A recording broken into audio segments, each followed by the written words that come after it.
Ever wondered about the genius behind the Dow Jones? Just a century ago, stock market analysis was almost non-existent, but a Wall Street journalist named Charles Henry Dow changed everything. He revolutionized the game by launching the Wall Street Journal, creating the Dow Jones Industrial Average, and introducing the game-changing Dow Theory. Welcome to Dow Academy. Today, we'll explore and uncover the secrets behind the Dow Theory, a favorite among Wall Street experts. The Dow Theory is based on the efficient market hypothesis, which suggests that all information about a company, including its profit potential, competitive advantages, and management capabilities, is reflected in its stock price.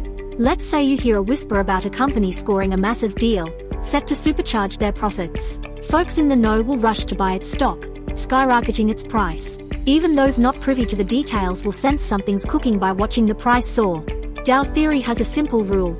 It uses closing prices to calculate the market price averages and decode market trends. Life is full of ups and downs, and the same goes for the stock market. The Dow Theory sorts market trends into three types: primary, secondary, and minor. Primary trends are the big waves. These long-term trends last from months to years and define if the market's feeling bullish or bearish. Secondary trends are the medium-sized waves, lasting from weeks to months, like little bumps in a bull market, while minor trends are short-term fluctuations, lasting hours to a few days or weeks.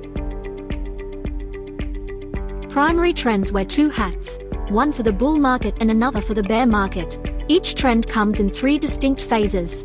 For the bull market, the first phase is accumulation. This is when the buzz starts, but not everyone's on board.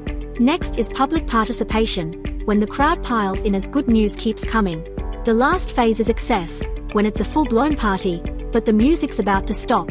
Eventually, when no more good news emerges, early investors start exiting, causing prices to decline and enter the final phase of the trend. The bear markets tell a different tale in its three phases. First comes the distribution phase, where bad news starts buzzing through the investing world. Next is public participation, which is usually the longest phase. As gloom spreads, regular folks say sayonara to their stocks to cut their losses. Finally, when the panic phase sets in, investors give up hopes of a recovery and sell their investments on a large scale. After a prolonged period of bad news and continuous selling, the stock reaches a potential bottom. In these phases, the bear market is marked by fear, widespread selling, and a sense of uncertainty as investors brace for a potential turnaround. Think of trends as songs you want to dance to, but you want to make sure you are not dancing alone. The Dow Theory insists on dancing with a buddy. For a trend to be real, it needs corroboration from related market indices. The two main buddies in this dance? The Dow Jones Industrial Average and the Dow Jones Transportation Average. According to this theory, if business conditions are good, the DJIA and DJTA rises, strengthening the trend's credibility and making it more reliable.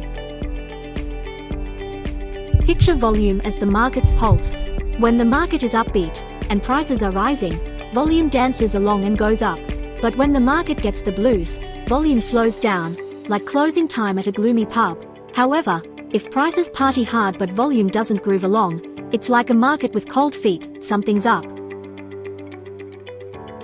Dow Theory believes that once a trend starts, it's in it for the long haul. Investors often hitch a ride on trends until they spot the exit signs, usually marked by prices breaking key levels. Just like the famous saying goes, the trend is your friend, until the end when it bends. However, this doesn't mean we should follow the trend blindly. Dow Theory warns us to stay alert and seek confirmation from various indices. Just as the Renaissance gave birth to classical philosophy, literature and art, the Dow Theory marked the start of technical analysis. In our market journey, we navigate two key dimensions, price and time. Dow Theory gives them meaning, explaining why most technical analysis methods incorporate its insights. Now, it's your turn. Which Dow Theory principle speaks to you the loudest, and how might you wield it in your investment journey? Share your thoughts in the comments section below. Be sure to like, share, and follow Dow Academy for more actionable investment insights.